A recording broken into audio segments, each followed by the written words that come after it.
আপনার এটা হচ্ছে রিপোর্টে লেখা হচ্ছে কমপ্লেক্স লেফট পেরিয়ানাল ফিস্টুলা। হ্যাঁ, তো এটা কমপ্লেক্স ফিস্টুলা। ডক্টর আপনাকে কি বলছে? অপারেশন করতে হবে, তাই না? আচ্ছা, তো আপনি এটার অপারেশন করেছিলেন কয়বার? 2বার করেছি স্যার। এর আগে করিয়েছেন 2বার? জি স্যার। কত সালে করিয়েছিলেন? একবার 17 সালে করেছিলাম আর একবার আপনার 18 সালে করেছিলাম। আচ্ছা, 17 সালে একবার, 18 সালে একবার। জি স্যার। তো এই 26 দেখলাম যে আপনাদের রিপোর্টগুলো দেখলাম 26 জুনে আবার করিয়েছেন, তাই না? জি। ওই রিপোর্টগুলো তো ডক্টর এখন এই রিপোর্ট দেখে ডক্টর কি বলছে? ডক্টর দেখে বলছে যে অপারেশন করাইতে। আবার অপারেশন করতে বলছে নাকি? জি স্যার। আচ্ছা, তো আপনি অপারেশন করবেন না?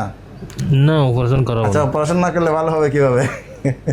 সেজন্য তো স্যার আপনার কাছে আসলাম, আপনার ভিডিওগুলো দেখে তো আপনার কাছে চলে আসলাম শুধু। মানে অপারেশন ছাড়া ভালো হইতে চান, এই জন্য আমার কাছে আসছেন? জি স্যার।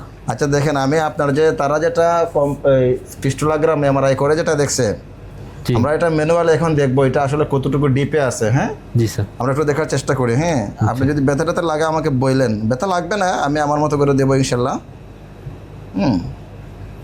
আসলে দেখেন, যারা এরকম ফিস্টুলার পেশেন্ট অনেকে আমাদেরকে জিজ্ঞেস করেন যে আপনারা যে এই ফিস্টুলা প্রুফ যে একটা রুগী যে টেস্ট করেন, রুগী কোনো ব্যথা পায় কিনা বা কোনো যন্ত্রণা হয় কিনা। তো দেখেন আমি কিন্তু ওনার সাথে কথা বলতেছি, আর উনি আজকে আসছে আমাকে দেখানোর জন্য। তো ওনাকে আমরা আমাদের সেশন হয়তো নিব ইনশাল্লাহ, হয়তো আগামী সোমবার থেকে ওনার ট্রিটমেন্ট আমরা শুরু করব। তো আজকে আমি দেখবো হচ্ছে ওনার ডিপটা কতটুকু আছে, আর এখানে কোনো ব্যথা পাওয়ার কিছু নাই। যদি কেউ আসলে ফিস্টুলার পেশেন্ট হয় তাহলে ওইখানে ব্যথা না পাওয়ারও কিছু কারণ আছে। যে ওনার যে ট্র্যাকটা, ফিস্টুলার যে ট্র্যাক্ট, এখানে এটার ভেতরে কিন্তু কুচগুলো সব মৃত। হ্যাঁ, সবগুলো পচে গেছে, ওইখান থেকে পচে কিন্তু পুষ বের হয়, দুর্গন্ধ বের হয়। ঠিক আছে, তো এখানে যখন আমরা একটা ফিস্টুলা প্রুফ বা ওই যন্ত্রটা যখন আমরা এখানে প্রবেশ করাই, তখন যখন এর পথ পেয়ে যায়, যখন নালীটা পেয়ে যায়, তখন ওই দিক দিয়ে অটোমেটিক ঢুকতে থাকে, কোনো ব্যথা বা যন্ত্রণা কিছু হয় না। এটা দেখতে একটু ভয় লাগে বা দেখতে একটু ব্যতিক্রম মনে হয় যেন কী ব্যাপারে তো ডিপে চলে যাচ্ছে, রুগী ব্যথা পাচ্ছে মনে হয়। আসলে কোনো ব্যথা ট্যাথা কিচ্ছু না। আপনারা দেখেন, আমি ওনাকে একটু টেস্ট করে দেখতেছি। হ্যাঁ,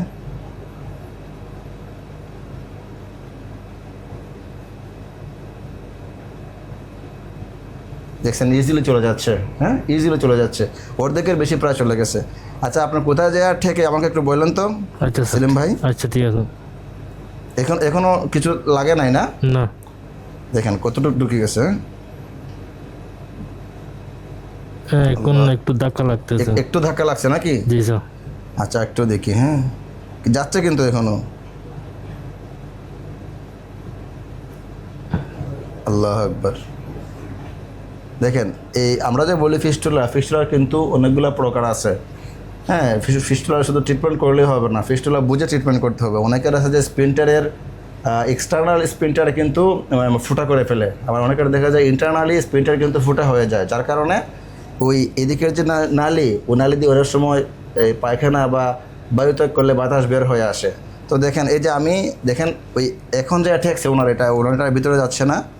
এটা আমি কিন্তু কোনো চাপ দেই নাই এখানে। আমি এই প্রুফটা যখন আমি এখানে দিলাম, দেওয়ার সাথে একটু হালকা হালকা করে আমি ধরছি, এটা আস্তে আস্তে আস্তে আস্তে ভিতরে গেছে। রুগী কিন্তু কোনো ব্যথাও পায় না, কোনো যন্ত্রণা হয় না, উনি শুয়ে আসছে ওনার মতো করে।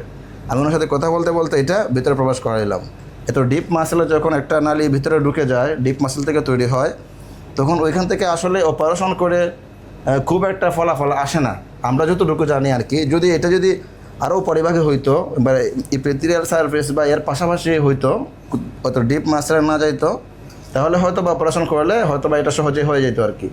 কিন্তু ওনার বর্তমান যে পরিস্থিতি, ওই পরিস্থিতিতে আসলে অপারেশন করে কতটুকু লাভবান হবেন উনি, আমি জানি না। যাই হোক, উনি আল্লাহর রহমত, উনি আমাদের খোঁজ পেয়েছেন হয়তো বা কোনোভাবে, উনি আমাদের কাছে আসছেন। আজকে আমি একটা শ্যুট করে রাখলাম। ওনার নাম হচ্ছে সেলিমুজ্জামান সাহেব। সেলিমুজ্জামান, আপনার নাম? সেলিমউদ্দিন। ওর নাম হচ্ছে সেলিমউদ্দিন। উনি আসছেন হচ্ছে চট্টগ্রাম ফটিকছড়ি থেকে। তো আজকে আমি ওনার রেকর্ডটা রাখলাম, আমরা ওনার ট্রিটমেন্ট করবো ইনশাল্লাহ, দায়িত্ব নিয়ে করব। ওনার 1 মাস 1.5 মাস বা 2 মাস যাই লাগুক, আমরা আজকে একটা রেকর্ড রাখলাম। উনি যখন সুস্থ হবেন ইনশাল্লাহ, আল্লাহ যদি ওনাকে সুস্থ করেন, ওনার সুস্থ হওয়ার গল্পটা আমরা আপনাদের সাথে শেয়ার করব আগামী 1.5 থেকে 2 মাসের মধ্যে ইনশাল্লাহ। আল্লাহ ওনাকে কবুল করুক। আসসালামু আলাইকুম ওয়া রাহমাতুল্লাহি ওয়া বারাকাতুহু।